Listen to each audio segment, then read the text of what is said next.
All right, it is 6:31. I'll call the meeting to order. Oops, sorry. Meeting has been noticed. Evans Printing and Media Group, WCOW Radio, Magnum Radio, La Crosse Tribune, Sparta City Hall, and Sparta Free Library. Are there any changes to the agenda? No. I'll take a motion to adopt the agenda. So moved as presented. Second. We have a motion and a second to adopt the agenda. All those in favor signify by saying aye. Aye. Opposed? Motion carries 4-0, 3 absent. I will now take a motion for discussion and possible action to move to executive session regarding an individual's employment per Wisconsin Statute 19.85, Parent 1, Parent C, considering employment, promotion, compensation, or performance evaluation data of any public employee over which the governmental body has jurisdiction or exercises responsibility. So moved. Second. We have a motion from Ms. Presswood, a second from Mr. Burns-Gilbert. I believe roll call.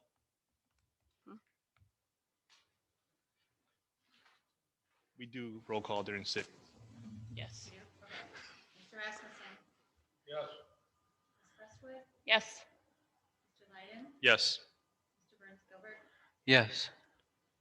Motion carries 4-0, 3 absent. We will return from when we come back from closed session to go into public input and other reports.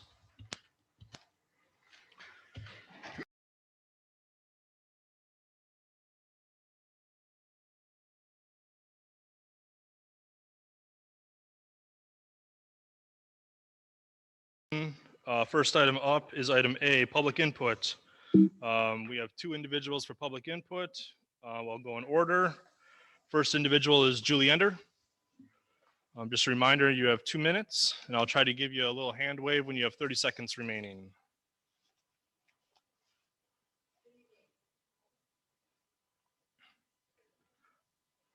I won't count that yet. Okay. Good evening. I want to thank you, board members, Dr. Van Duren, for allowing me the opportunity to speak to you tonight. I will be addressing the Tier 1 reduction possibilities topic. Difficult decisions sometimes need to be made. With that in mind, I ask you to approach the reductions in staff that are being proposed to you tonight for your approval in a way that will have the least direct impact on our students. No position in education, in the education world, is without merit. We all know that. But keeping current classroom teachers and special education assistants in place is imperative and will ensure the continuation of the good work now taking place in our schools. I don't want anyone to lose their jobs, and I soundly wish we did not have to have this conversation. But I implore you to carefully weigh all the options and get as much information as possible before you make this decision. I realize that if the referendum does not pass, then everything is on the table and staffing cuts will affect the classroom. But please, look outside the classroom to make these initial cuts. Thank you for your time. Thank you. The next individual, and I'm going to apologize because I can't read your last name. Gordon Davis.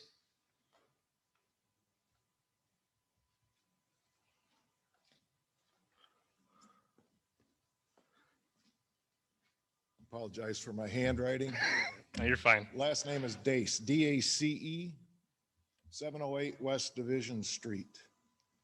I brought a flag that is a reproduction of George Washington's flag from the Revolutionary War that he had made for his Navy. It says, "Appeal to Heaven." And today I'd like to make an appeal to heaven. Great God and Heavenly Father, we thank you for your goodness to us and your love for us. Today I pray a blessing on SASD. I pray that lies would be revealed and truth would be revealed. And that, people would come to the understanding of their need of a Savior in Jesus Christ. Your Bible tells us in 2 Chronicles 7:14, if my people who are called by my name will humble themselves and pray and seek my face and turn from their wicked ways, Then will I hear from heaven, will forgive their sins and heal their lands. Lord, we pray for healing, and this we ask in Jesus' name. Amen. Thank you. Next item up, student report, Alex Kress.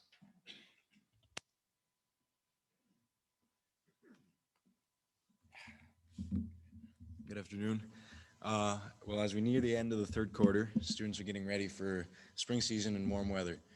Juniors recently took their ACTs, which I remember is the most stressful day of 11th grade, but everything seemed to go pretty smoothly. On that day, the freshmen went to UW-Platteville for a college visit, and sophomores went to Chippewa Valley Tech. Seniors have been busy taking advantage of local and school scholarship opportunities. Girls gymnastics team recently competed at their state competition. They had some pretty good success. Otherwise, seasonal sports such as boys tennis, softball, baseball, girls soccer, and track are beginning practices and competitions. The student body is eager to support their teams as we chase success. As for clubs and other activities, choir and band had a successful all-district concert. The robotics team hosted a home meet, and the setup was pretty mind-blowing. They head to the regional competition tomorrow. National Honor Society has halted its long-running food kitchen, Ladles of Love, in favor of a new chapter project that will be established over the course of the coming weeks. Our DECA team, which I'm part of, is having a pretty historic run. Of the 9 competitors that Miss Jamie Adams took to the state competition in Lake Geneva, all 9 are going to nationals in Atlanta, Georgia, to pitch their marketing and business projects in April. This 100% turnaround is a first in chapter history. We continue to raise money for the pricey trip by contacting local businesses for sponsorships and holding fundraisers, such as our recent Papa Murphy's Pizza Day. Ms. Adams actually sent a letter of appreciation and gratitude for your guys' support for our transport and anything else during our competition, so thank you again. Lastly, Student Council organized a second blood drive for the school year within the coming weeks. I hope I can bring back some numbers that show some positive turnaround during the next report. On a personal note, and speaking on behalf of the entire Tech Ed department, I would like to thank you for continued budgetary support that goes towards keeping our working environment safe, modernized, and efficient. Having access to automated machines and new technologies is incredibly beneficial to students that are going into engineering, the trades, and tech jobs in the next phases of their lives. Maintaining advanced programs in the Tech Ed department is not only beneficial to individuals like me, but to school culture as a whole through partnership with clubs such as robotics or even custodial staff seeking convenient solutions to maintenance problems. I can say with confidence and gratitude that the impact of these programs is felt. Otherwise, the end of the third quarter is Friday. Students continue to work hard, and seniors are looking forward to graduation on May 27th. Thank you.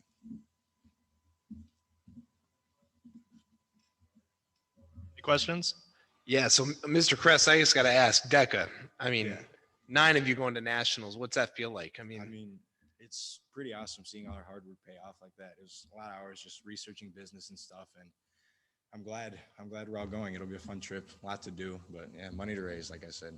So we're contacting Yeah. Quick Trip right now, actually, me and my partner, Maddie, to see if we can get a big sponsorship there. So well, just know that we're all proud of you. That's phenomenal. So congratulations. thank you. Absolutely. Any other questions from board members?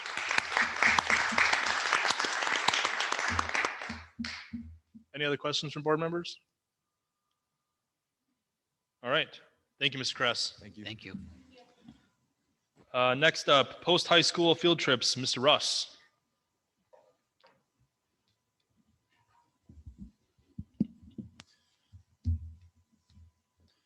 Good evening, everybody. I'm Mr. Russ, and this is Miss Cabinet. She's one of our 3 school counselors at SHS, and we're here to talk a little bit and show you some pictures of, as Alex said earlier, on ACT Day, March 8th, our freshmen went to UW-Platteville, and our sophomores went to Chippewa Valley Technical College. This has been a traditional venture that we've done in the past. We had to take the last few years off.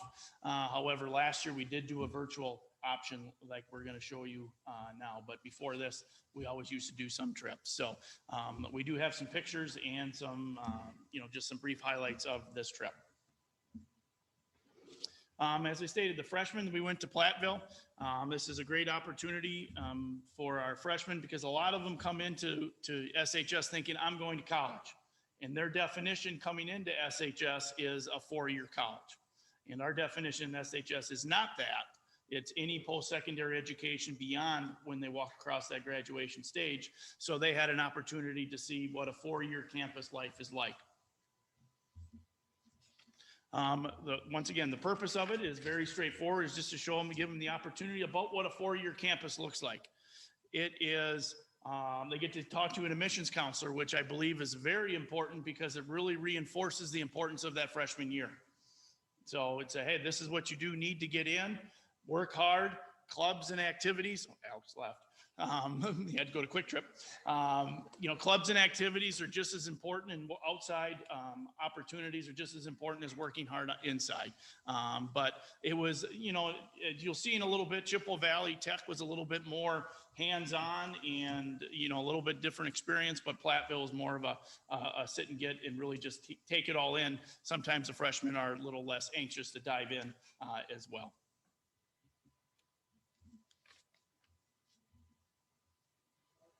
Yep, we're working on it. So they were able to tour campus.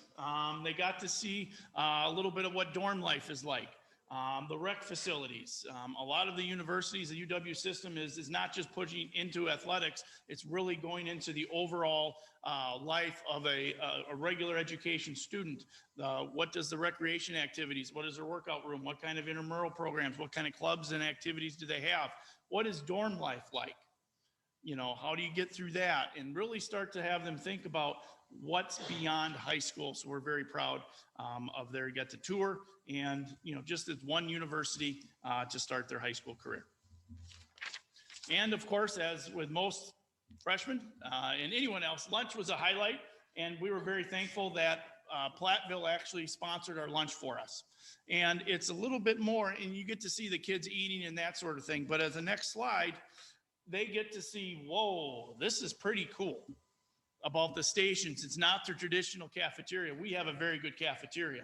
But when you go to a university, a technical college, or any other campus, it's okay, I get to choose this, and I can have different ones, and it's all included in the meal plan. Yes, so they had a lot of good opportunities, but overall, it was an excellent day. Next slide. And we're hoping to continue this venture. We always look for other partnerships. You know, sophomore year, we like to go to Chippewa Valley Tech. In the past, we've brought our freshmen to Winona State and Southeast Technical College. So we're always looking for ways to improve this visit as well. So, and on to the sophomores.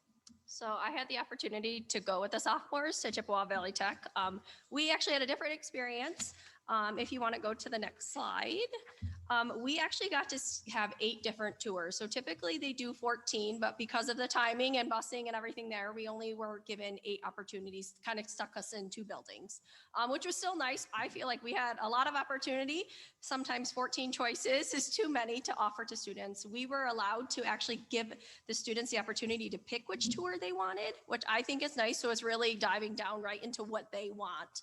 And to note, Chippewa Valley Tech offers so many opportunities that some of our students just aren't aware of, that it's really nice that they see those. For the 8, one of them that they got was this business tech. So we try to get pictures.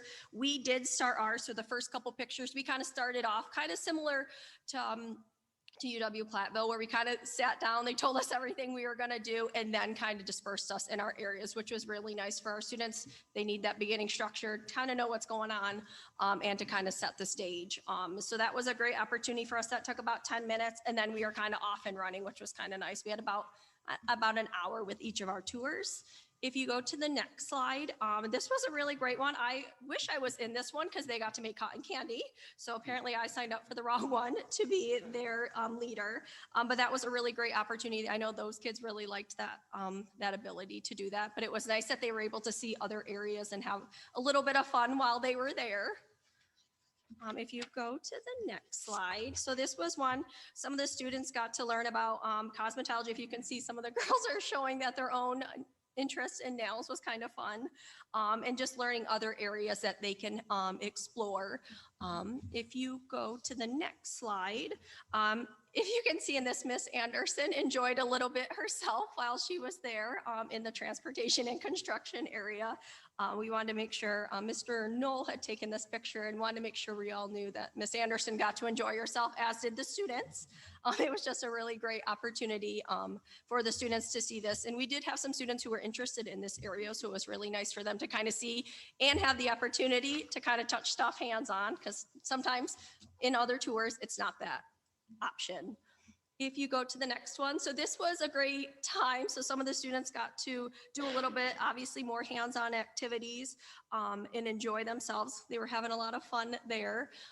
Some of those, the middle one, we got to, they planned a little bit of a time for us to use one of their conference rooms for lunches. Since we had to be gone for most of the day, we wanted to try to maximize. They were really great to allow us the space. We didn't get free lunch, but we got to enjoy some really great SAC lunches from SHS, which were pretty great.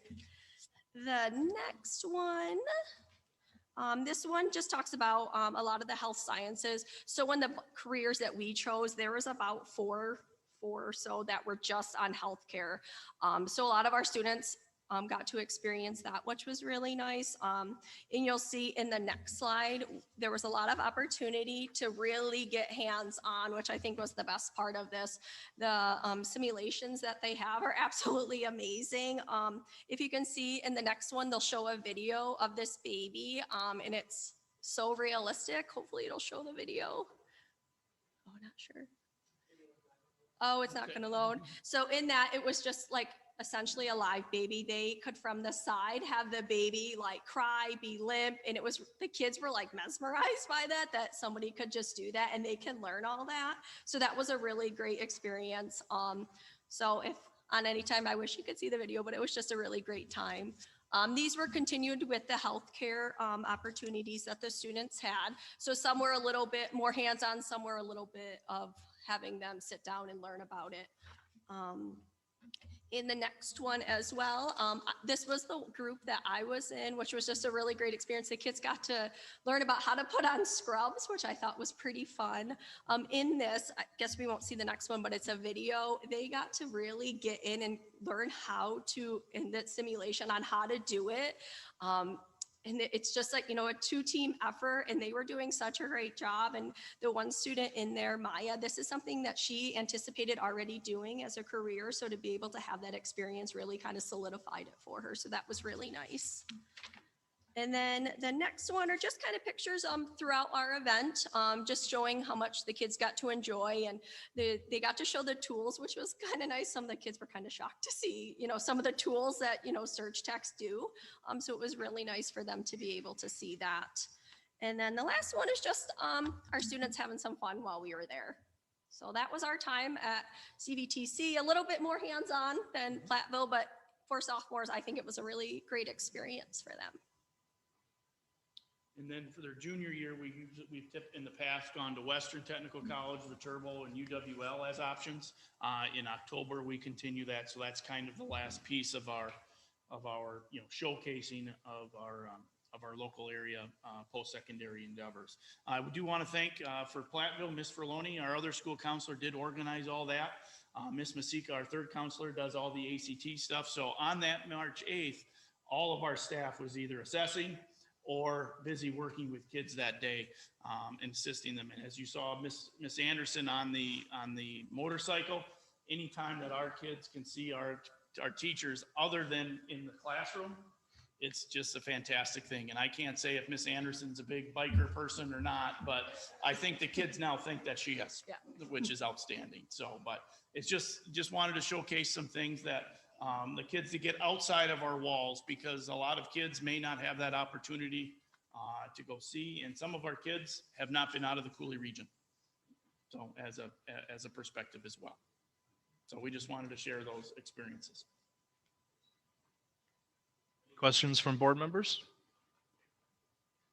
Did the whole class get to go, or Yes. so each? Okay, Yeah, we're welcome to go. perfect. Thank you. 5 buses each one, right? Yep. 5 buses. That's awesome. Thanks. Yeah, and I just a quick question. Yeah, CVTC, WTC, Platteville, how are we establishing the relationships? And I mean, are there other opportunities as well with other schools, or is there specific and pointed for a reason? No, when we first started this, we searched, it's got to be local. And that's one of our confines. So Platteville's about as far as we can go, about 2 hours and 15 minutes, but it's just those partnerships. And we continue to build those partnerships. On Thursday, UW Whitewater's coming to us. So anytime we can get our post-secondary or our local employers, our local post-secondary cosmetology, certificate schools, anything like that is what we want to do. But it's just a lot of connections. Our school counselors work very hard to make sure that our students have the opportunity to speak with these, their options afterwards. Because as Ms. Cabinet said, this person wanted to be a surgical technical, surg tech, actually got in there and that solidified it, rather than her wondering, going to TC her first year, getting into that. And it's like, ugh, this is not for me.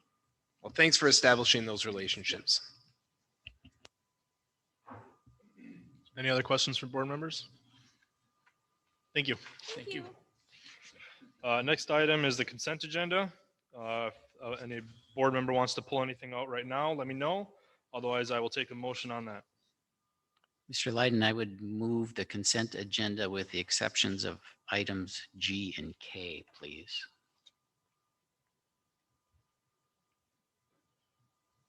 What ones are those? Mr. Hendricks? What, sorry? What items are you pulling? G and K. I would like to request J.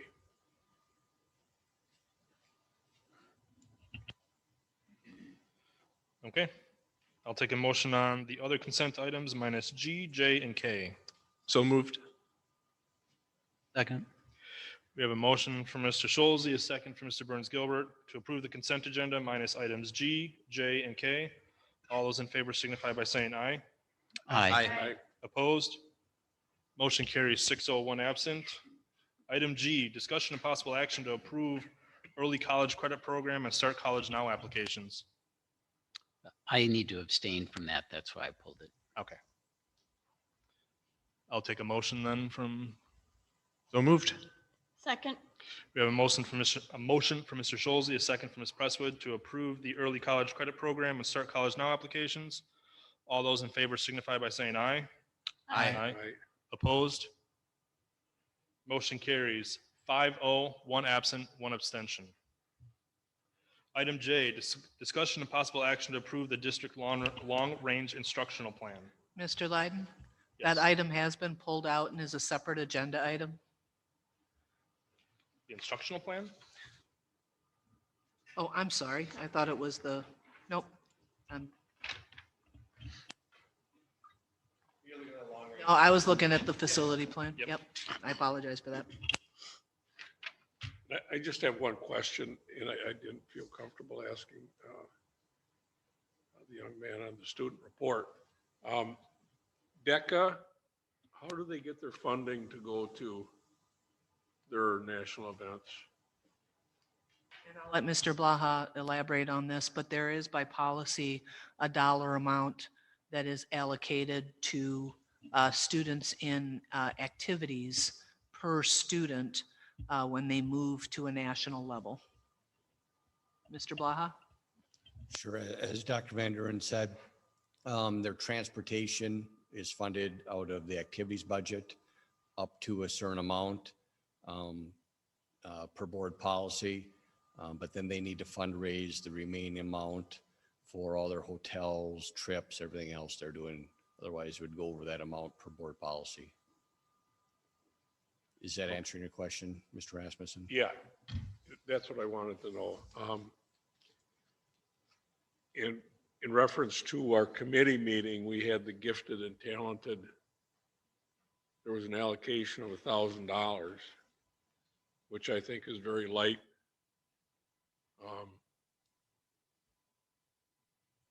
I really think that these kids deserve more than to go out and fundraise to go to, for their achievements. Mhm. I feel we could allocate more money. I don't know, would it go to that fund? Or could it, I mean, how would this money be?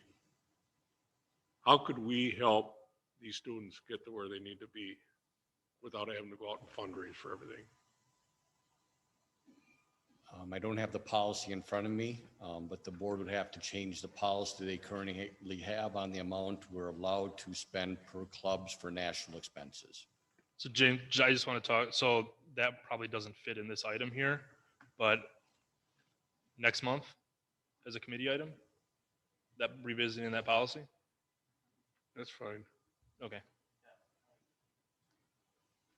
Can it wait that long though? When do they go?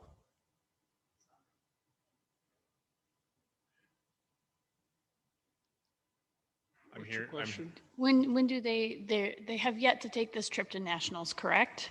It's in Texas? Georgia, and April 22nd is their departure. Okay, just to make sure we have enough time if we wait to change the policy so that they get more money, that we're gonna have enough time to make that happen. And real quick, I'm all for increasing that, but we just need to be careful because it's across the board, right? So if everybody finds a way to make it to nationals, I am all for putting more funds towards that. They deserve it. But just so we keep that in mind, I love that idea. I mean, I think we need to increase it, but just to be aware. Thank you. I'll take a vote on item, or a motion on item J then. I'll move item J. I'll second. We have a motion from Mr. Hendricks, a second from Mr. Schulze to approve the district long-range instructional plan. All those in favor signify by saying aye. Aye. Aye. Opposed? Motion carries 6-0, one absent. Item K, discussion and possible action to approve a date for the board budget workshop. Okay, you have in your email, there are 3 date options. One is April 14th from 5:30 to 7:30. One is April 18th from 5:30 to 7:30. And the third is April 19th from 5:30 to 7:30.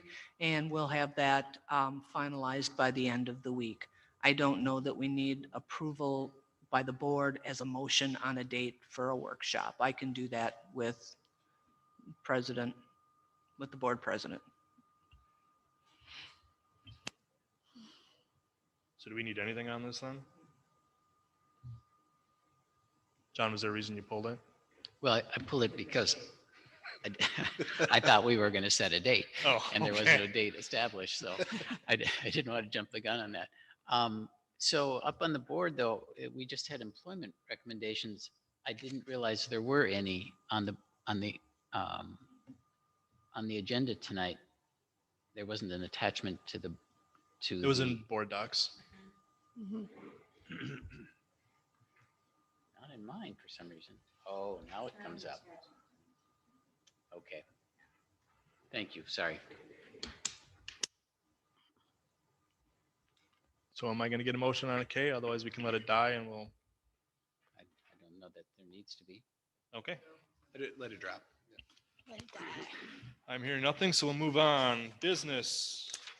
Item A, discussion and possible action to approve the 2021-2022 budget revisions as presented. I'm going to guess this is you, Ms. Hauser. Thank you. I don't have any changes from the presentation that was made on committee night. We looked at an increase in revenue and an increase in expense, with the increase in revenue being greater. Keep in mind that this is a regularly scheduled budget revision. We'll still have 2 more rounds of budget revisions before the end of the year.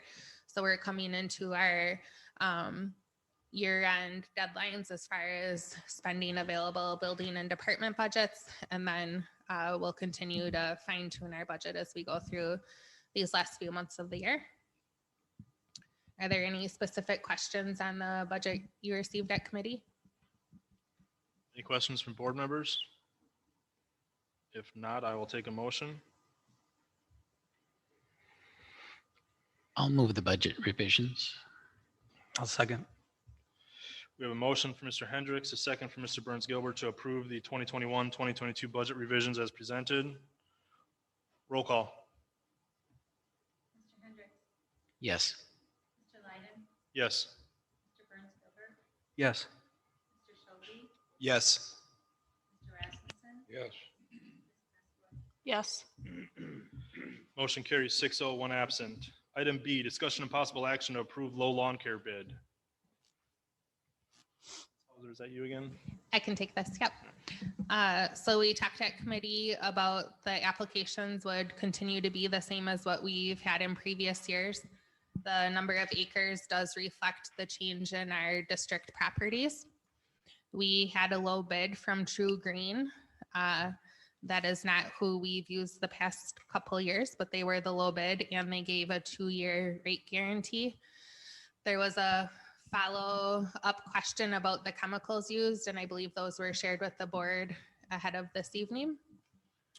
Are there any questions? Are there any questions for board members? Otherwise, I'll take a motion. Yeah, I'll make a motion to approve the low lawn care bid.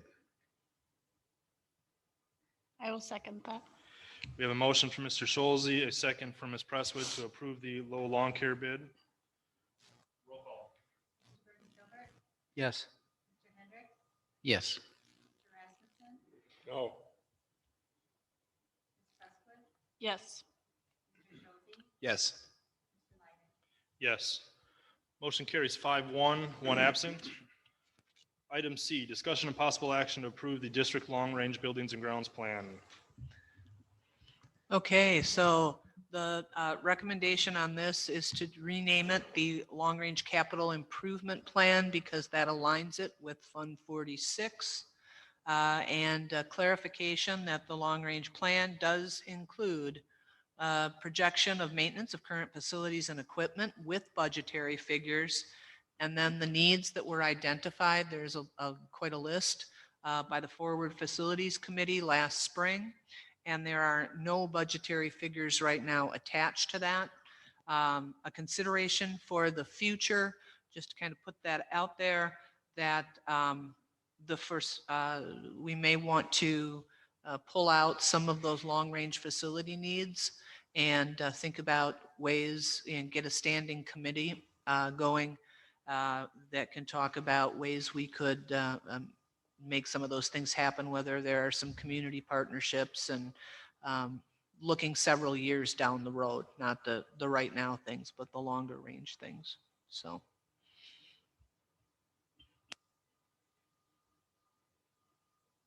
Any questions from board members? So how, excuse me, how does that look with, if we toured the boys' locker room? The boys' locker room is actually a really good example because that's an item that, we've put as much as we can into it. In order to make any significant improvements with the facility as it stands, because it's in the basement with no handicap access, it's big money, right? So is that part of another location on the high school? Is it part of another facility plan? Is it a collaboration with other community partners for a different kind of facility that would have a larger community use? There are a lot of ways that issue could be approached depending on the community's interest on that in the future. Okay, so I guess my specific question is, how soon will we start addressing it? And that will be up to the new board. My suggestion will be to have a community or a forward facility standing committee that meets at least 4 times a year will be my recommendation. And that committee is comprised of board and staff and community members to talk about, because we have other needs, right? We have daycare needs. We know we have that. We have, not only is the locker room in poor shape, but we don't have enough indoor gym space to accommodate needs. So there's some other conversations to be had that are larger in scale than just what the school district can or would provide. So that's the thinking around that. Hey, Josh. Real quick question. So are we looking to approve the plan, or are we looking to approve the name change from one plan to a new plan? All we're doing tonight is approving a name change. That's what okay. Mhm. Not all we're doing. Okay. The- Counselor? I look in the description and that's what it says. But That's then what when it I look says. That's what I here, thought. it says two totally different things. So I just want to, So per Oh, we need DPI to- regulations, we have to approve the plan at least plan once a year to itself. keep our Fund 46 in compliance. The motion from committee called it the wrong name though. So in the motion for tonight, if we can make sure to call it the Long Range Capital Improvement Plan for the Fund 46 criteria, but it is the plan that you reviewed at committee. I'm not recommending any changes to the plan now, but as a future consideration, and honestly, this conversation is based on some of the comments that were made at committee. thank you. Any other questions from board members? Just so I'm clear, then, once we approve the plan, it certainly is open for revision at any time. Correct.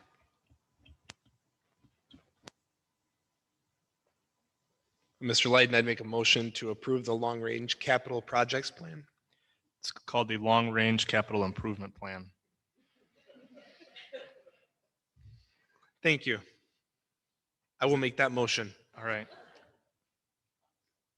We have a motion from Mr. Schulze, a second from Mr. Hendricks to approve the Long Range Capital Improvement Plan. All those in favor signify by saying aye. Aye. Opposed? Motion carries 6-0, one absent. Item D, discussion and possible action to approve the scoreboard for Memorial Field. Mr. Lyden. Come on down. I don't know why you were looking anywhere else. Next slide, please. So what you're looking at here is a rendering of a really beautiful scoreboard with lettering and places for sponsors. And this was drafted, and the way that the costing is coming down, it is currently not part of the $3.25 million project. So I want to show you the next slides, two slides too, just so you get a feel for that's what we're looking at for the scoreboard, something where we can customize the names and we can put the right labels on so that it serves soccer as well as it serves football. And the final slide, and that's the same thing, only showing a different color scheme with the numbers. So when you're looking at the drawing, two slides back, please. Then visualize the other scoreboards in that place. So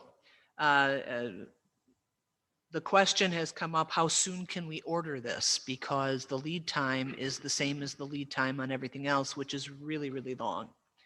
And of course, we did not have money in the budget, to which the Gridiron Club said, if the school board will accept it, we will make a donation to pay for the scoreboard now so we can get it ordered. So we would like to make a donation to the school board for the scoreboard. And I think it was just like this at under 23,000. So that was 22,700. well, because Still it's got some not to changes. exceed 90,000 total Right. with the structure. Yeah. The structure bid, and they need to get some more pricing worked out, but 61,000 is where we're at for the structure, $22,777, 23,000 for the scoreboard. Yep. So that gives us that contingency piece in there too. I don't anticipate we'll use it, but not to exceed 90,000. So at this point, I'm not worried about the structure because we haven't even started fundraising, but we are concerned about the scoreboard with the timeline. So without having to worry about anything being approved from you guys, except for accepting a donation, we would like to get the scoreboard ordered like tomorrow.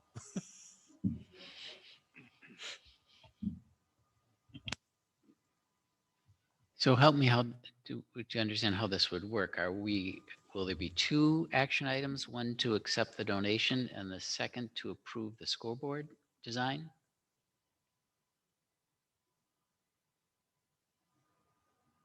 That's a good question. And which would you like first? Do you want us to approve the design first? Because you approved the design for the rest of the project. Yeah, how much detail do you want to get into? Well, we can give, basically, John and I talked tonight, we can give you the gist of it. Go back to basic to the one that, with the amber lights. Yep.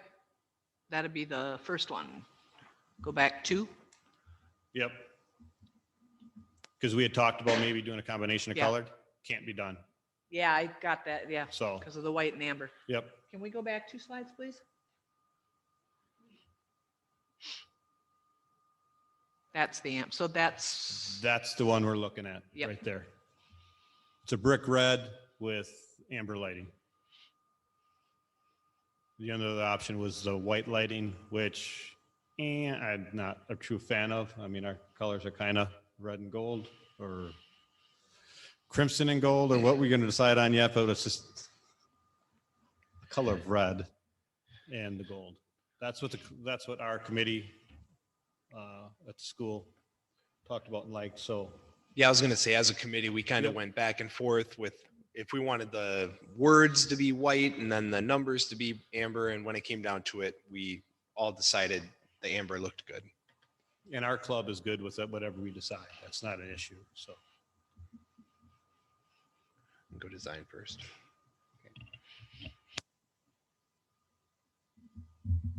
Any other questions from board members? and I don't know if everybody, unless there's objection, I don't know that we need a formal approval on the scoreboard. We need the approval for the funds so they can order it. Well, I would move then that we gratefully accept the donation of the Gridiron Club for the scoreboard. I will second that. We have a motion from Mr. Hendricks, a second from Mr. Solzy to accept the scoreboard donation from the Sparta Gridiron Club. Roll call. Mr. Schulte, Yes. Mr. Rasmussen, Yes. Yes. Mr. Hendricks, Yes. Mr. Lyden, Yes. Mr. Burnett, Yes. Motion carries 601 absent. Leah, just let me know when you need the check. Since I'm the treasurer. All right, item E, discussion and possible action to review and approve employee benefit renewals. Next slide, please. I talked at committee meeting about our different employee benefits. At the time, we did not have our health insurance renewal yet. Tonight, I am coming forward with the recommendation for health insurance as well. So as a reminder, we use Marsh McLennan Agency as our broker who helps us navigate the proposal process and make sure that they're working in the best interest of the district and helping us understand our benefits and making sure that we have competitive pricing. We also have an employee benefits and wellness committee, also known as the health insurance committee. That committee is comprised of different representatives in the district, including some of our classified staff, our certified staff for our teachers, middle management, and administrators. And this committee has met several times over the past couple of months, specifically regarding our health insurance. We issued an employee survey to all members of the district and had an excellent completion rate and had some really good data that we used as we analyzed our health insurance options for this coming school year. We also reviewed historical usage data to get an understanding of the benefits our employees use. We looked at comp data, meaning we looked at other districts in the MVC to see what they are currently offering for benefits and their district cost and the employee cost. And that was helpful in looking at our plan and any potential plan design changes. And then we also talked about our district budget goals and what we were looking to accomplish from the budget standpoint. A quick overview of our employee benefits. So when we talk employee benefits, all of the items in gold along the left side, that's what we're talking about. And then the descriptions are what the current, as of this year, benefit is. So you can see the district pays 85% of the premium for health insurance, plus makes the HRA contribution, and so on. So going to the next slide. Regarding health insurance, we're currently with WEA. We've been with them for 3 or 4 years now, and the satisfaction rate was quite high with our employees in WEA. However, knowing that we were coming into some budget shortfall, along with the current trends in the insurance and health industry, we decided it was a good idea to go out to RFP to test the marketplace and see what was available. We issued 7 RFPs, or requests for proposals, and we received 4 proposals back. One was from our incumbent WEA. The second was from Group Health Trust, which is in partnership with UMR, which used to be United Healthcare. We received them from Courts, which is a Gunderson only option, and from Security, which is a Mayo only option. The first 2, WEA and Group Health Trust, are Gunderson and Mayo both, so they have the widest network options.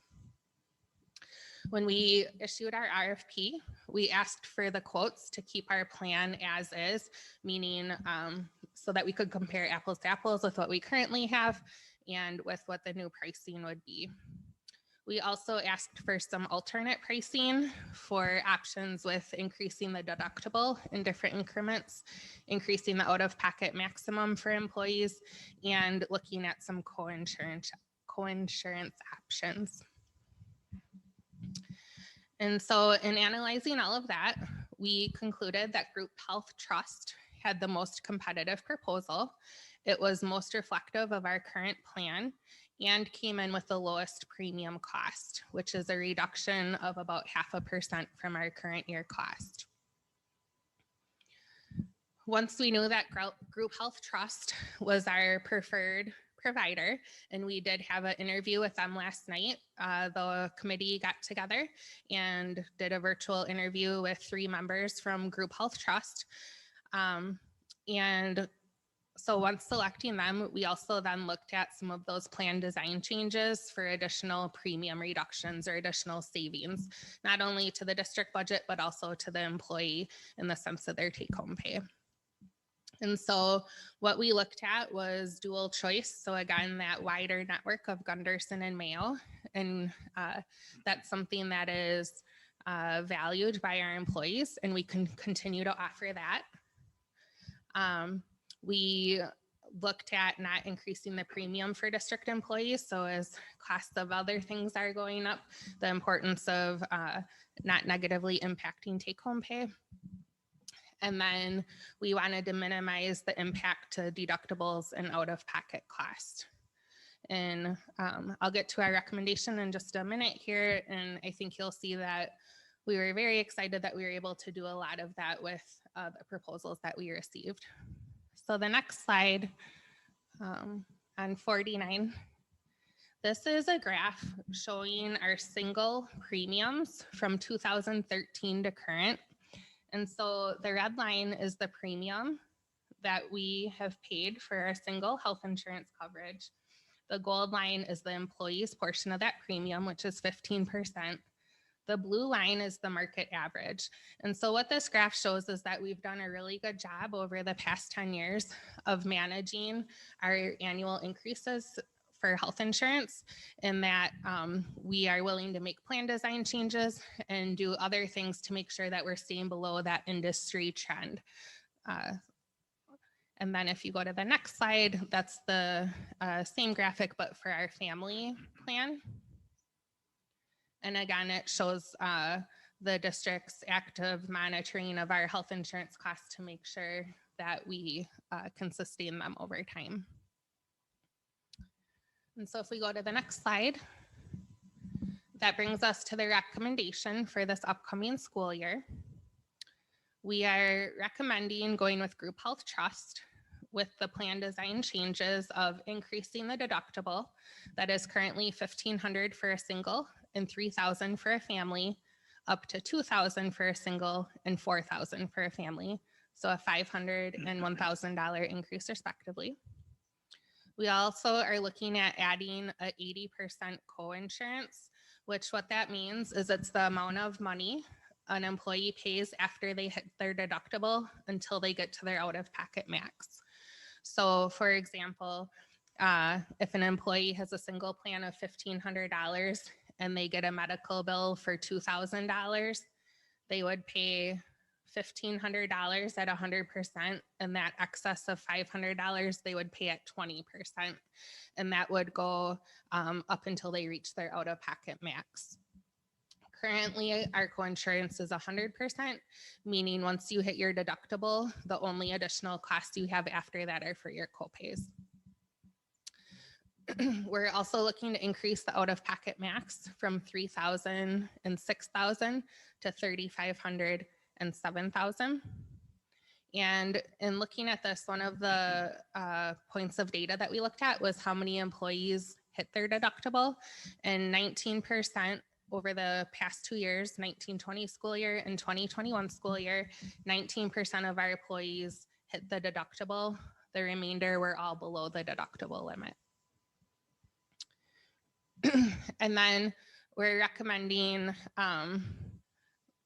the HRA contribution, getting that to a flat $750 and $1,500, up from the $740 and $1,480. As I mentioned, we also analyze these with our comparable districts around us, and this is in line with what other districts are also doing in regards to a coinsurance and out-of-pocket maxes and the such. And what all this accumulates to is an additional premium savings of 4.2%. That's on top of the 0.49% for changing to group health trust.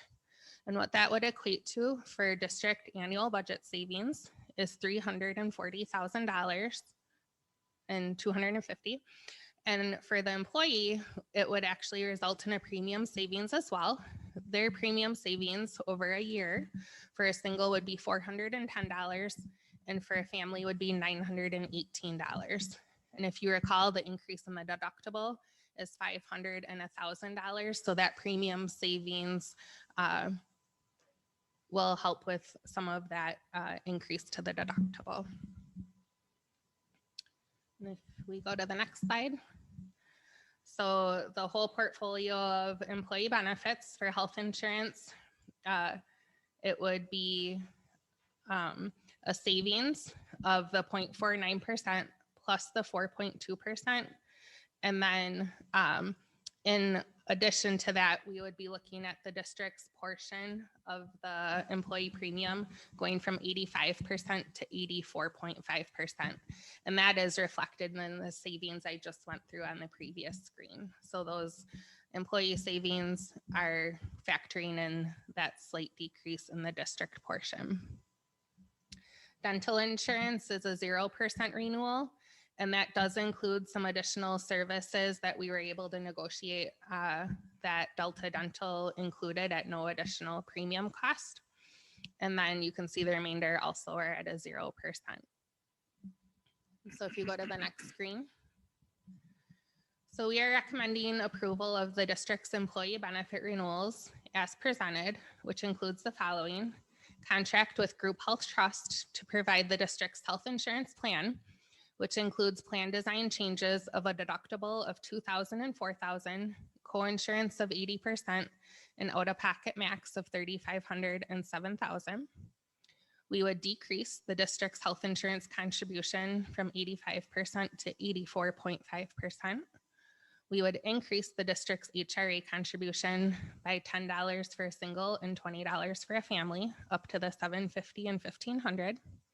We would continue our contract with Delta Dental to provide dental and vision insurance at a 0% renewal.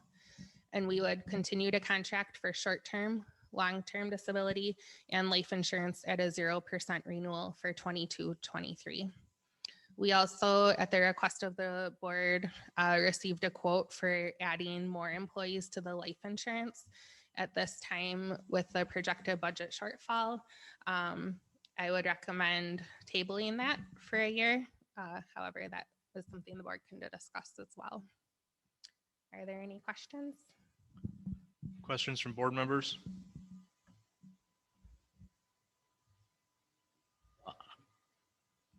I just want to say that the employee benefits group, wellness group, whatever it's being called, that is a very difficult group. I mean, and not that they're difficult to work with, just the opposite.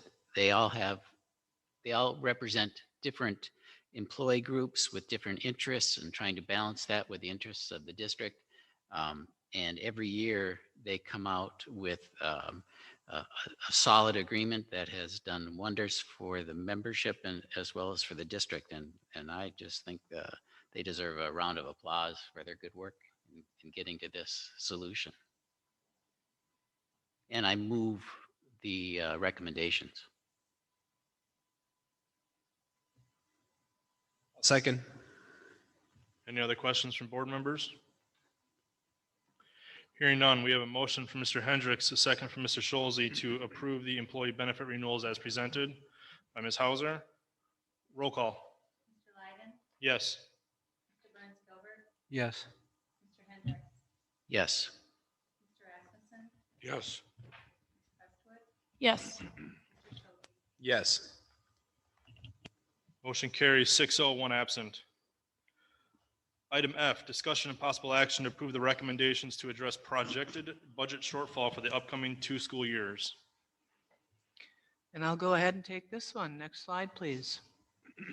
All right, I'd like to first of all say thank you to Mr. Scholze and Mr. Hendricks for their time on this, and to the directors for their time on this. It's been a monumental project, and these are not easy recommendations to make. Next slide, please. And of course, if you guys want to pipe in at any time, Mr. Hendricks, Mr. Scholze. Budget shortfall, quick summary: decrease in revenue. We know it's largely due to the state's K-12 funding freeze, decline in enrollment, which is minor but still affects us, and the expiration of the current referendum, plus an increase in expenses due to cost of living, inflation, driving up cost to operate. And we are looking at a projected budget shortfall of $2.8 million for the next 2 years.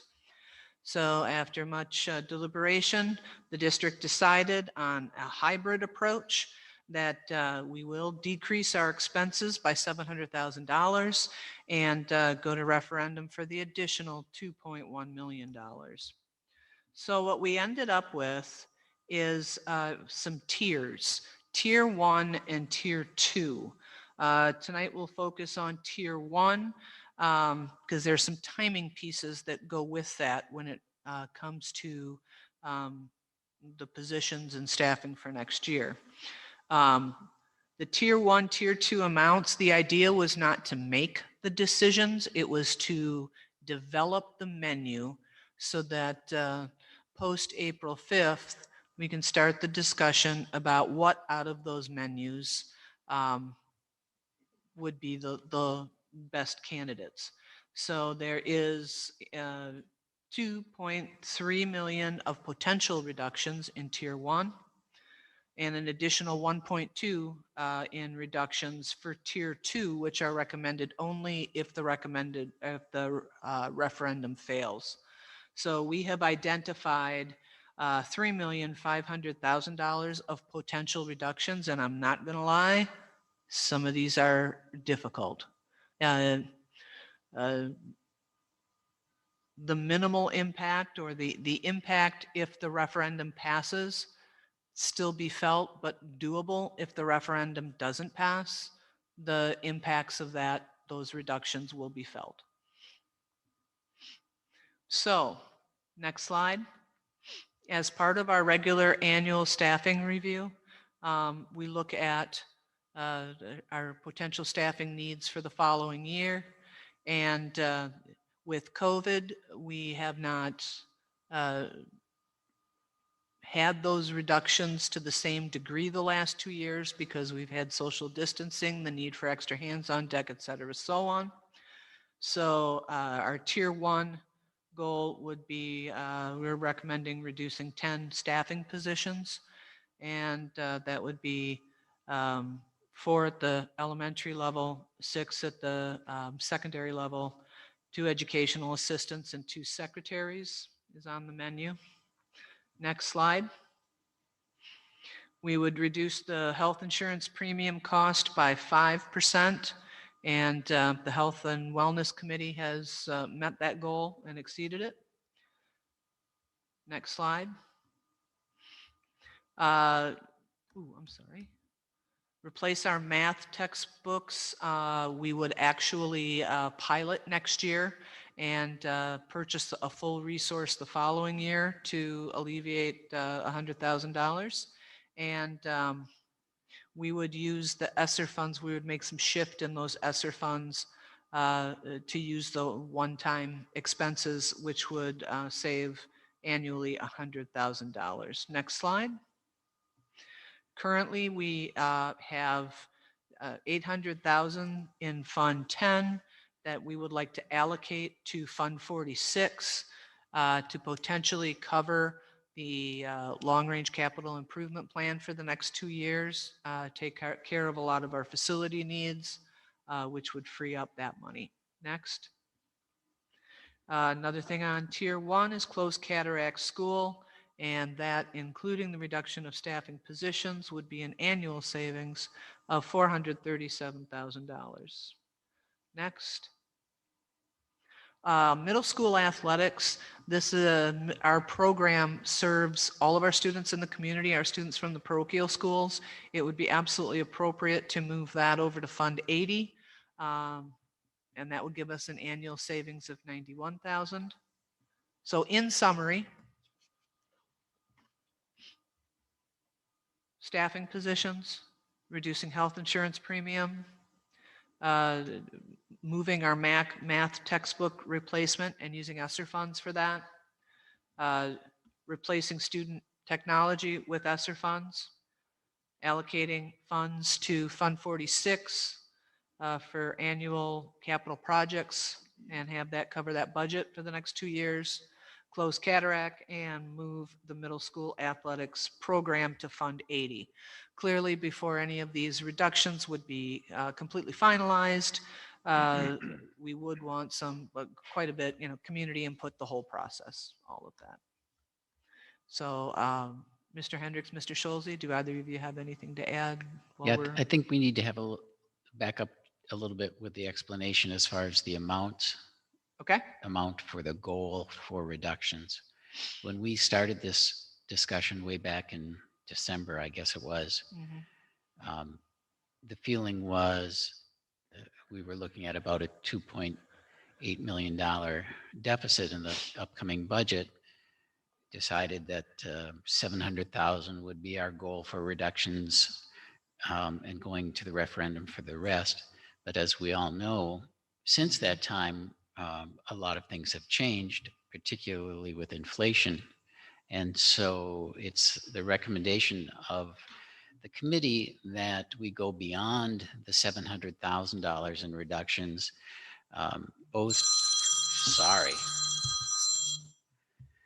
both to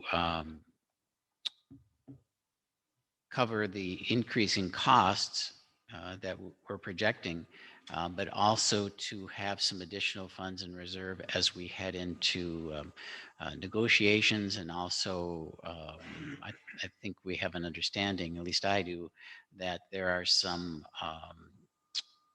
other discrepancies that need to be addressed as far as salaries within our administrative team. So while the range that was given in this presentation is 700,000 to 1.2, it's the recommendation of the group that we shoot to target at least $1.2 million in reductions, and that could be taken care of with the first 3 items: the staffing positions, the insurance premium, which has been achieved, and then the third item, just in effect delaying the purchase of the math textbooks and then going in the second year using ESSER funds. That would achieve our goal. The other items on the list then would be held in reserve and placed into Tier 2 for consideration should we need to make more cuts if the referendum should fail. while the staffing positions certainly is unpleasant, onerous, it's also the recommendation of the administrative team because amongst those positions, some would have been reduced anyway due to changes in class sizes and other things that bring about annual staffing changes. So that is, I believe, the recommendation of the committee that we adopt the first three items on that list and hold the others in reserve for after the April 5th ballot. Am I pretty accurate? That is correct. That we thought it was the first, it was the staffing positions, the insurance premium, and I believe it was the Fund 46 money were the three items that we figured would take care of it. At the end of the day, that's not a decision that needs to be made tonight. The decision that needs to be made tonight is really about the staffing positions so that things can move forward in terms of legal timelines. Dr. Van Duren, can you elaborate a little bit on the natural attrition of that staff reduction Absolutely. option? I believe that's important for the community to understand. The staffing item will come up next on the agenda, so we will be talking about that separately. However, with the referendum passing, we anticipate that most of these staffing items will be covered through attrition or voluntary resignation. You said it. Okay, thank you.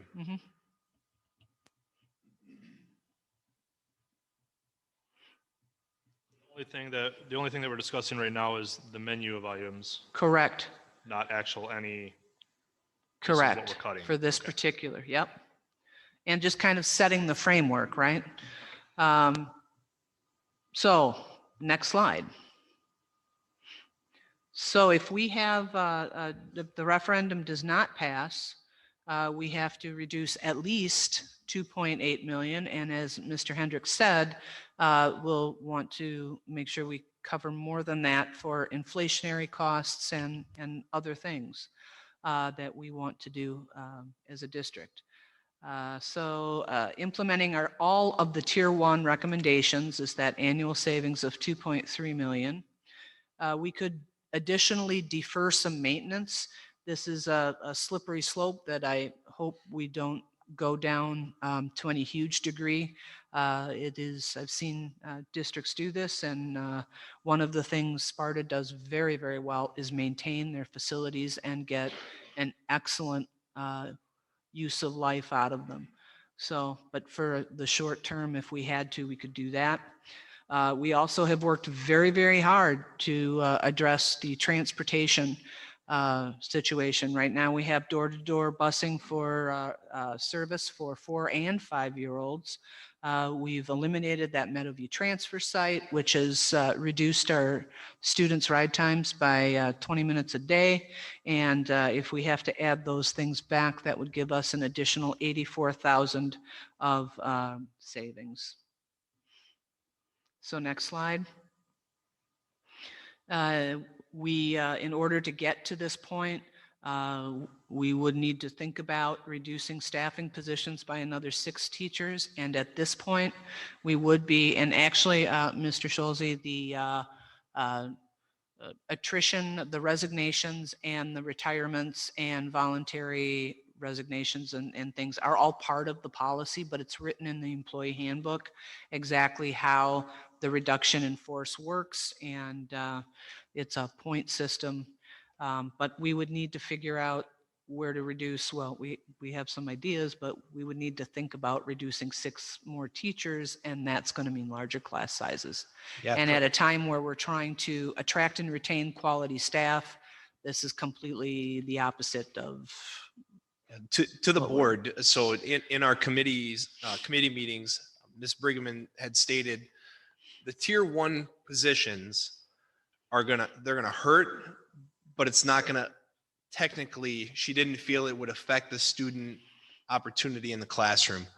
these 6 positions, that's going to be felt big time. So through natural attrition with tier 1, that's what they were stating. These ones are big ones. They're all big. They're but all big. The students are going to feel these.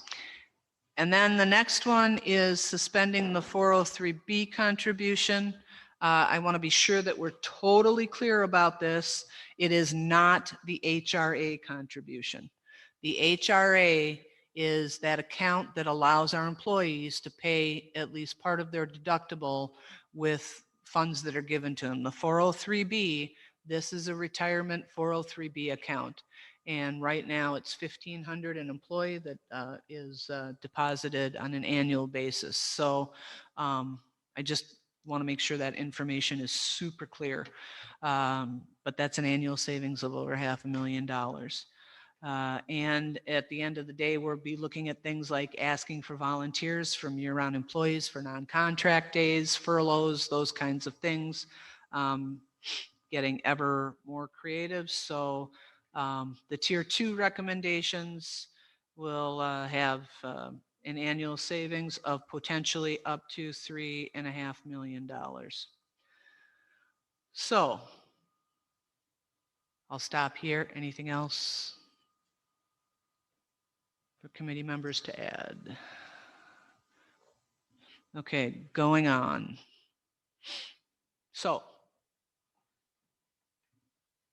next slide, please. Timeline. If the referendum fails, on April 6th, we will have scheduled input meetings from staff, and we'll do staff separately, and community, and we'll schedule it at a time when all staff can be available, and to receive input on the tier 2 reductions, because we're going to have to make this relatively quick. April 7th, we would need to have a special meeting to approve the tier 2 position reductions, because preliminary notices need to be out and delivered before April 30th. April 12th, Committee of the Whole special meeting to approve the contract renewal list, because we have to get making contracts, and these are not the kinds of things where the board can make a decision and we can have it done in a day and a half. This takes quite a bit more time. And then after April 26th, we'll have a new board seated, and that's when we do the bulk of the final reductions that would need to be made. So there's some timing things. If the referendum fails, we're going to have to be ready to roll. Next slide. If the referendum passes, the tier 1 position reductions move forward. It's sound fiscal management.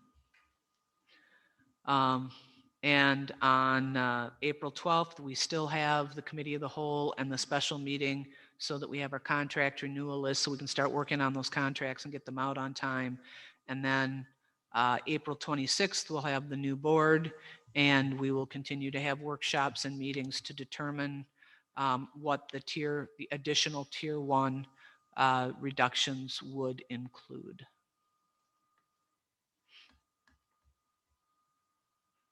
Committee members, that pretty much cover it? Okay. Are there any questions? Any questions from board members? Question. Go ahead. So even if the referendum passes, the tier 1 decisions would still go in effect, right? That's what I'm hearing and seeing. Yes. Okay. Can we go back to, so I was just going to ask questions about each of the separate ones, if now's the time to kind of explore some of that more in depth.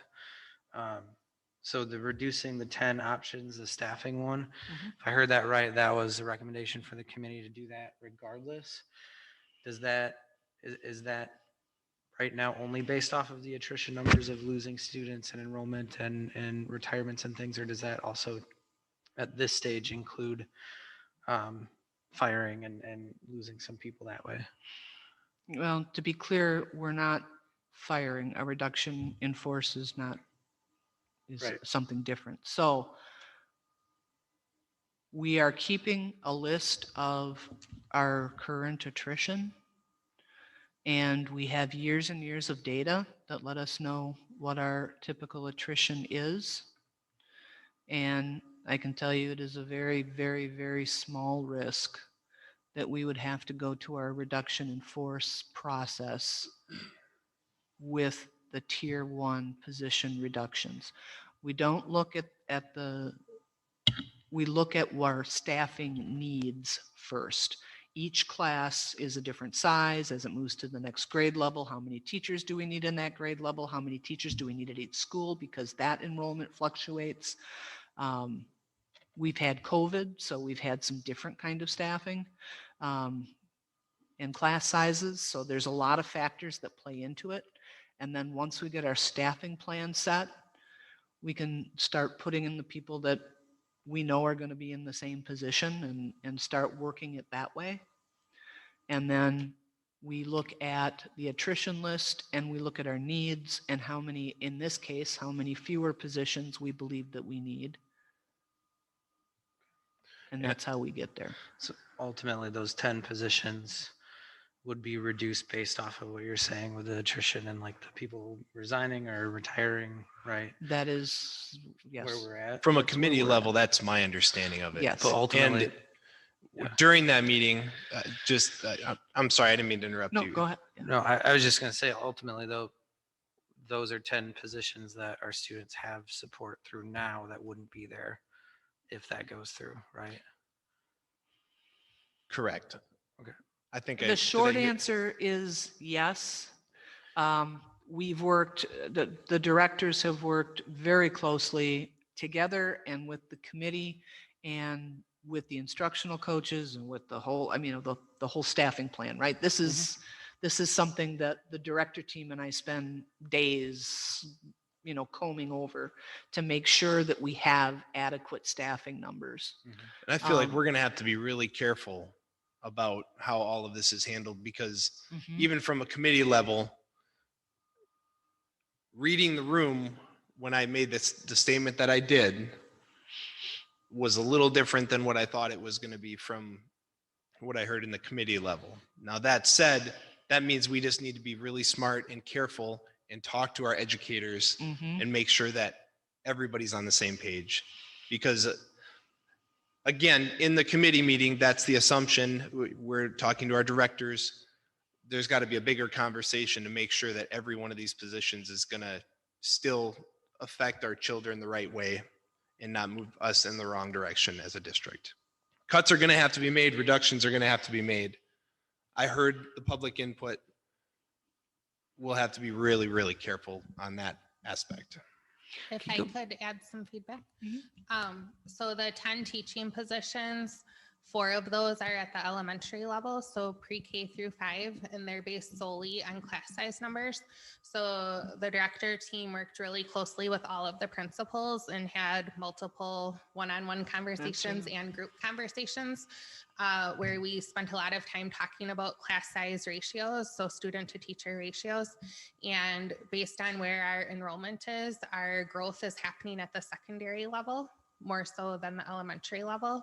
And so we are able to still stay in our reasonableness range for class sizes at the elementary level with those 4 reductions. What we don't know yet is certainly like it'll be second grade versus third grade or what have you.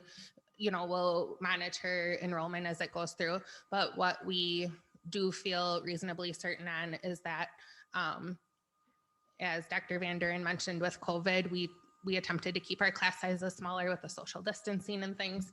And so those reductions are purely based off of the class size ratio. And what we do already know is we've already started getting some resignation letters for moving out of the area or retirement, things that are totally voluntary and at the employee's control. And those are covering those positions already. So for the tier 1 positions, we already have a list of those voluntary resignations or retirements, maybe due to relocating, and those are covering the 10 reductions in tier 1. Do you know what that is? The sixth at the secondary level, part of it is tied to the new scheduling that the middle school is doing. So they are doing a pod system type scheduling, which has allowed for some efficiencies with student teacher ratios there. And so these positions are really tied into looking at that student teacher ratio and making sure that it's still within our realm of reasonableness. So we're not increasing the ratios. Do you know what that is, the ratio? It differs by grade level. Yeah. Or the But range. again, that was created in collaboration with definitely Jody and then the principals as well.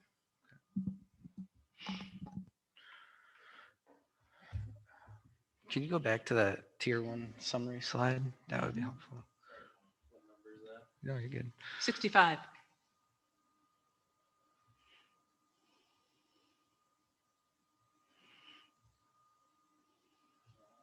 Okay. Thank you. So the health insurance, that just happened, right? We just saved that for, okay, so that's part of that process of the new provider there. Okay, that was one of my questions, just to make sure I understood that right. And the math books, how many students would that affect if we delay those books?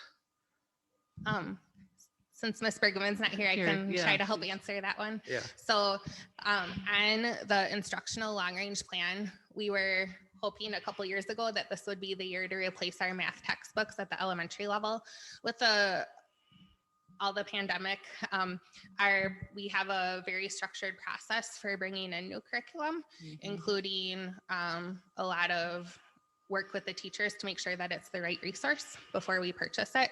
And that work hasn't been able to happen yet. So although it's delaying the purchase, it's not necessarily only because of budgetary reasons. It's also our process. We want to make sure we do to fidelity. And so that process will start this coming school year. And then, so basically the purchase is delayed a year, not only for budget, but also for the due process to make sure that we're purchasing the right resource. And then the recommendation is that when we are ready to purchase that resource, that would definitely be a qualifying use of our ESSER funds. And so that would be a way to help relieve the budget a little bit as well. That would, okay. Other questions I have. So the 800,000 into the Fund 46, right? That is essentially a transfer from operating Fund 10. Am I reading that right? That is, and this is, right? Yep. So we liquidated OPEB. Mm-hmm. That money can only be used toward healthcare expenses, or excuse me, employee benefits. So we used it toward employee benefits, which freed up money in Fund 10. That's this 800,000. So we're proposing to put it in Fund 46 and use as much as we need to for our facilities, capital, the things on the capital improvement long-range plan. So we don't have to budget. Does that make sense? Do we get state aided on that? We get stated aided on it when we contribute it to Fund 46. Okay. But it wouldn't go to the employee benefits piece if we do that transfer, essentially? No, it's already, the OPEB money itself has already gone to the employee benefits piece. That can only go to employee benefits. Okay. But then that's money from Fund 10. We don't have to spend on employee benefits. Right, right. Okay. And then I was just going to ask about the middle school. You mentioned the numbers or participation from the parochial schools. Mhm. So that's where that essentially any student in the district, regardless of, or student in the community, regardless of if they attend Sparta, could still participate and go through. That's what that would mean by moving it to Fund 80. One of the things we have talked about a lot as we talk referendum, is that the tax levy is made up of three buckets, right? The operational budget, the debt payment. That third one is community service. So community service is a fund that doesn't have a cap per se, but it has rules. And the rule for the community service fund, that Fund 80, is that whatever the district provides needs to be available to all in the community. So the parenting place is funded through that. The What I Need After School program is funded through that. And really, when the public school opens up services like athletics and an after-school program to an entire community, it is more appropriate to use Fund 80 for that. I have more questions. If anyone else has more, you can jump in. But what was the criteria for between tier 1 and tier 2? Was that someone from the committee want to talk about? Originally, we had 3 tiers. Mhm. Tier 1 was like those first 3 items, right? And then there was tier 2 that we may have to pick some of these, but not sure. And then tier 3 was, these are the ones that are really going to hurt and we really only want to get to them. And a suggestion by a fellow brilliant committee member was get rid of the 3 tiers and just make it 2 for simplicity's sake, because the idea is that this is a menu. And with a new board, quite honestly, at the end of the day, if they wanted to put something else on the menu, that is, but this is our starting point. These are the things that the administration and the board members that were part of this committee that look at this stuff all day, every day, said, these are the places we can make the reductions where it will impact student outcomes the least. Because at the end of the day, we have to be concerned about student learning, student outcomes, give students as many opportunities as we can, and get this community connected to our public schools, because strong public schools are critical to a strong community.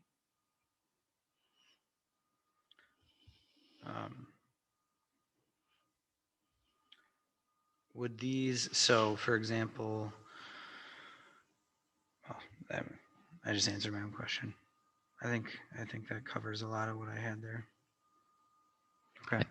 I think it's important to point out that as much as we would prefer not to do the staffing reductions, it is the largest item that gets us furthest toward our goal.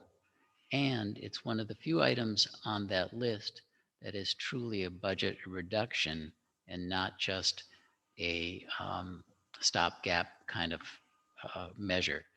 As an example, the fund using the $800,000, $400,000 each year from Fund 46, at the end of 2 years, we're going to have a budget hole there because we no longer have been budgeting for capital and projects.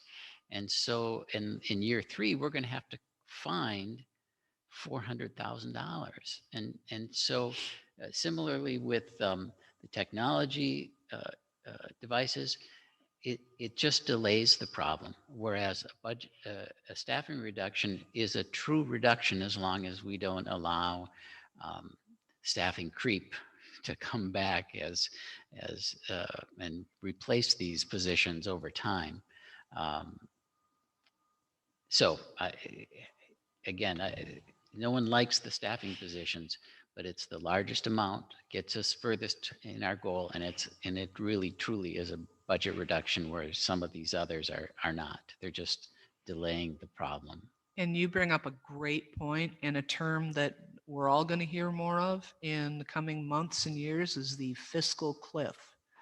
And as the COVID funds, ESSER funds end, and the state budget and our revenue caps are where they are, these are Mr. Hendricks is absolutely right. A lot of these are stopgaps, and we are looking ahead to that to try to make our fiscal cliff more of a fiscal ledge and ease down. But it's not going to be easy. And I would like to point out that the the Mr. Hendricks is absolutely correct. And the dollar figure of the 900,000 for staffing positions, that is an estimate right now based on average salary and average employee benefits selected, because it's not pinpointed to any one person or specific position.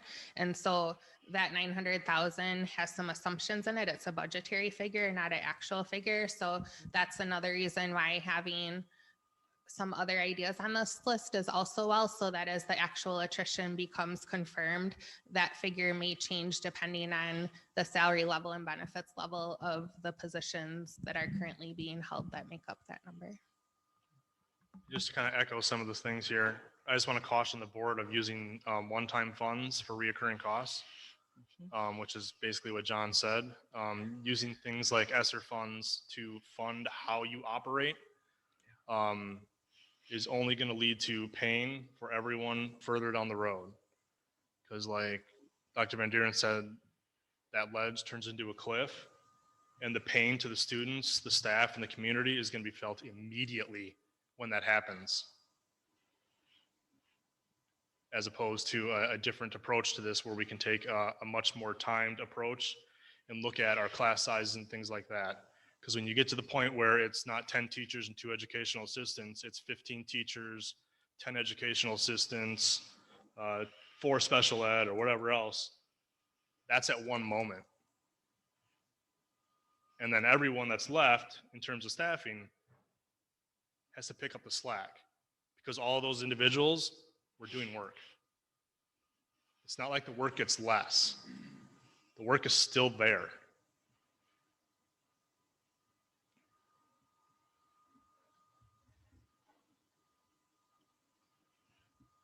Any other questions from board members? Otherwise, I'll take a motion to approve only the menu at this moment.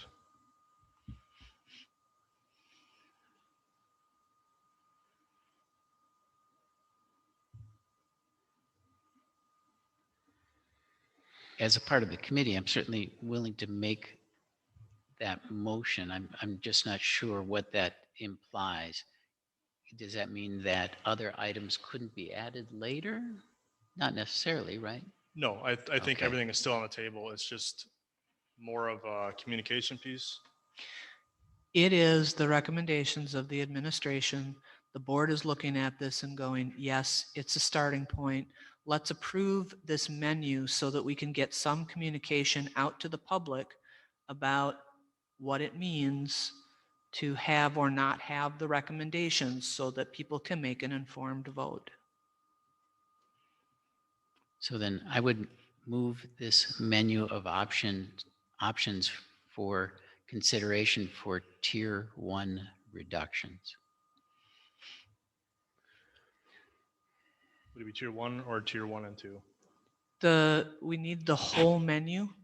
We will go with the staffing. We're going to handle the position piece in the next item. We just want your stamp. Is this a menu you agree with? or So would you like- I'll amend that for tier 1 and 2. Can you go to the tier 2 slide quick, please? 68? 68, please. Summary. Keep going. Keep going. There you go.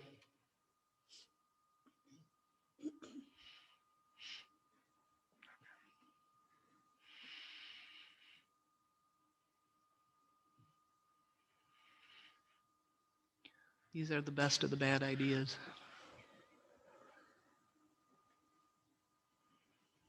Do I have a second?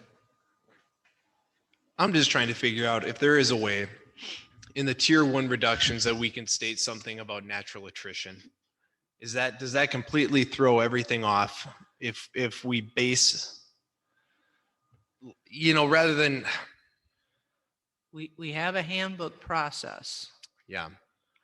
We're telling you that we have the attrition. We've been tracking it.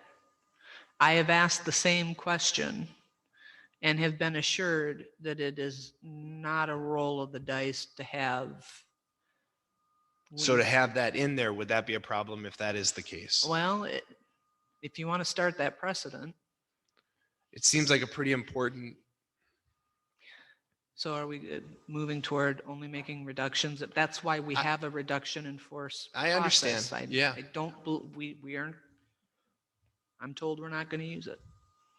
I think part of the problem is when we come up to that April 30th date, Yep.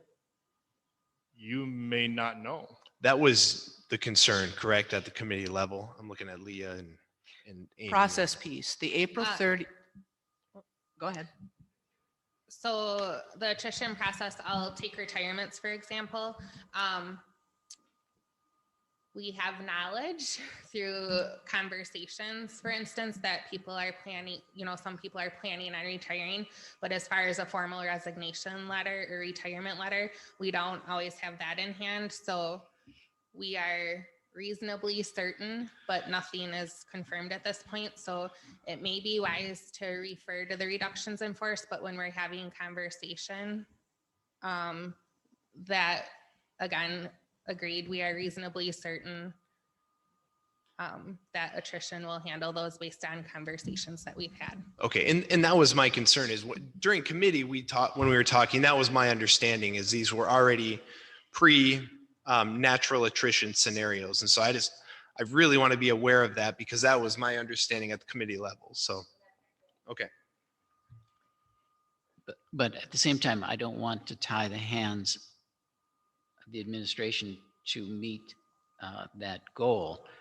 There's always the possibility that, well, I guess I couldn't support the idea that it has to be only due to attrition because I think that might set us up for a problem. If you tie it to attrition, if we don't actually have the resignation or the retirement paper slip in hand by that April 30th date, we're coming back here and having a meeting again. Sure. The April 30th date is a preliminary notice of non-renewal. The contracts need to go out by May 15th. April 30th is a last date deadline where it must be in a person's hand. You cannot have less than 15 days between the preliminary non-renewal and the issuance of a contract or non-renewal. So it behooves us to back that up if we can. And that preliminary notice doesn't mean that a person would necessarily be non-renewed. It's not a black mark. It's not, none of what we're talking about now is a performance non-renewal, which is a totally and completely separate issue. Yep. Just so we're super clear about that. Still looking for a second. I'll second the menu. We have a motion for Mr. Hendricks, a second for Mr. Burns Gilbert to approve the menu of items in Tier 1 and Tier 2. Roll call. Yes. Yes. Mr. Rasmussen? Yes. Ms. Presswood? Yes. Mr. Schulte? Yes. Mr. Lyons? Yes. Motion carries 6-0, 1 absent. Item G, discussion and possible action to approve Tier 1 reduction in force positions as part of the 2022-2023 initial budget reductions. So in order for us to establish the positions and to have the initial conversations with good employees about where availability will be in the district, we need this initial approval of positions. It is the step one of everything else. And we're not asking for the Tier 2, and that's why we're going through this whole emergency meeting thing and the public input if the referendum fails, because we don't want to jump the gun on that. I'll move to approve the Tier 1 reduction in force positions as part of the 22-23 initial budget reductions. question. Go ahead. Do we know how many educators in each of those categories that we added during COVID through the different ESSER funds? The ESSER funded positions are not included in this calculation. Those are separate. Okay. Yep. But the people are, go ahead. One of the positions was a ESSER position, so one of the 10. 3 of the 10 are already vacant, so they became vacant sometime during this year and have not been filled. We just fact checked that. So 3 are currently vacant, so that leaves 7 for attrition, and we do have some confirmed attrition already. We just don't have all 7 confirmed. However, we have knowledge of more than 7 that are potentially moving on. And only one of those 10 is a ESSER funded position that we would not be filling. So just a question, just to kind of give clarification to things. So if an individual gets that their position is going to be lost through attrition, but let's say, you know, they're a 3rd grade teacher and their position is lost through attrition, but a 4th grade position opens up, they are free to move from 3rd to 4th grade. Yes. Okay. And there are processes outlined in the employee handbook about applying, showing interest, just, you know, handing in a letter of interest, and whether or not we need to interview if there's multiple people interested internally in an opening, and all of that. So, you know, the sooner we have this information, the sooner we can engage in processes that give everybody the most choice and enables the best fits. I just wanted to make sure the board understood that just because a position is cut and that somebody's actually there doesn't mean that they don't have other options. Part of this process, and Ms. Kulig, Ms. Hauser, and principals have spent hours and hours making sure that all of each employee's criteria is accurate, because if you look in the handbook, it's a complex scoring system. It's not a simple seniority. It's not a simple anything.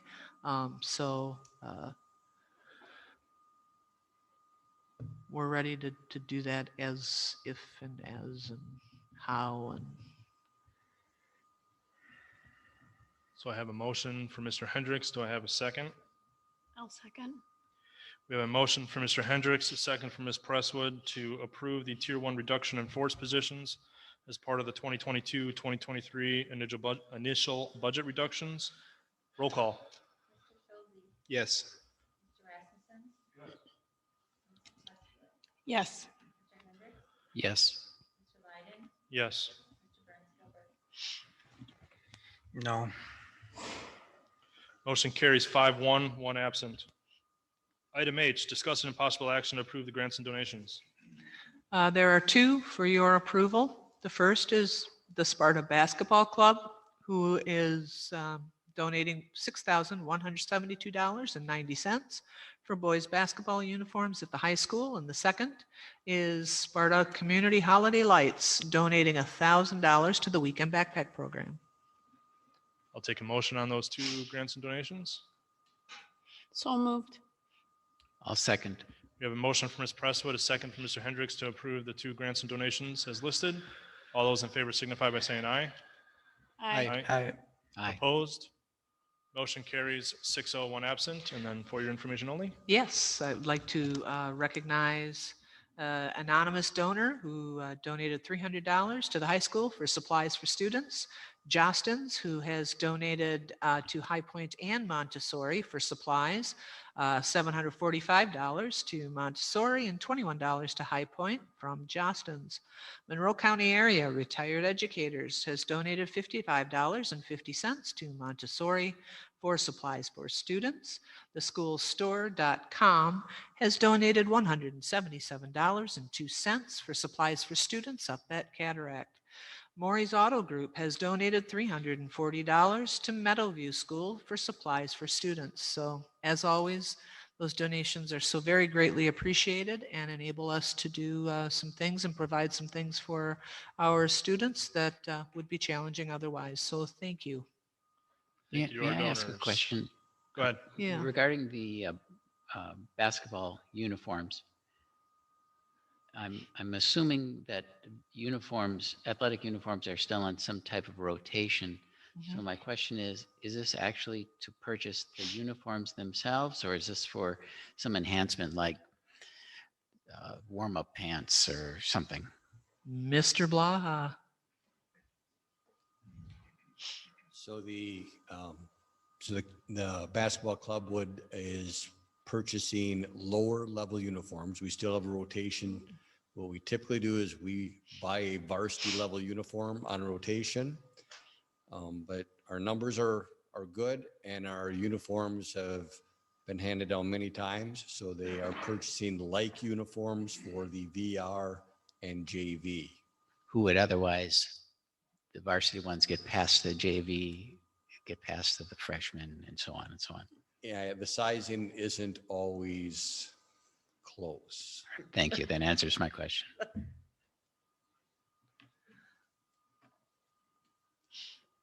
All right, item I, meeting schedule and future agenda items. We do have the one item from James earlier about revisiting that policy from the For DECA. DECA. Yes. Travel. Anything else?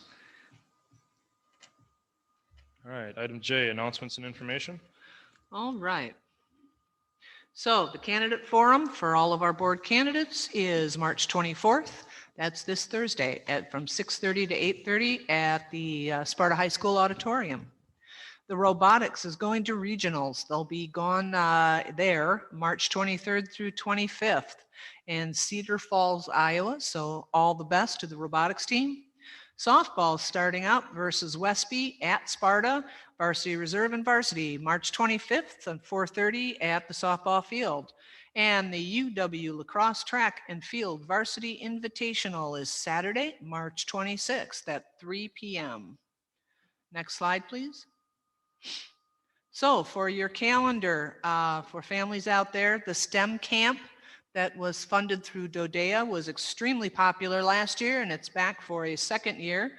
It will be held June 6th through 10th, and that runs from 8 to 4 in the afternoon and at Meadowview Middle School, and www.stemcamp.net. Registration is open. So I encourage you all. It was a wonderful, wonderful experience. The kids did all kinds of super fun and very mentally challenging projects. And it's just a wonderful experience in science and physics and all that great stuff. Next slide, please. And I'll apologize right now. I didn't get to every group, but I do want to highlight some of the things that have happened that have come up in the last week. So if I don't mention your group or organization, I still appreciate what you're doing. Congratulations to the Sparta High School choir members who recently participated in the Dorian Honor Choir at Luther College. Our participating students were Colin Kinzinger, Grace Baitner, Adrian Jewell, Anna Schmitz, and Joshua Smith. And there's another picture on I got it on the Instagram page that shows them with the director. They had a great learning experience. It's awesome to be able to perform with other performers who are, the great quality and meet new people and all of that. Next slide. Congratulations to Upstage Adrenaline. It's our Sparta High School show choir. They've had an outstanding season. They just keep getting better and better and competing at higher levels and learning. And they've had a successful season and a great concert last Saturday. So congratulations on a really good season and some really nice growth there. Next slide, please. I'd also like to give congratulations to the Sparta Innovation STEM Academy. Their students placed 46 out of 221 teams in the Battle of the Books. So the competition included reading 20 books, and then you had to answer questions on the books that they read. So it's that comprehensive and reading piece.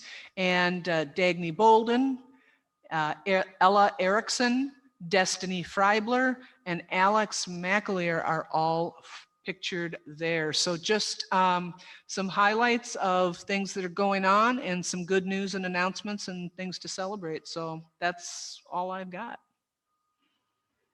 All right. I will take a motion to adjourn. We have a motion from Ms. Presswood, a second from Mr. Hendricks to adjourn. All those in favor signify by saying aye.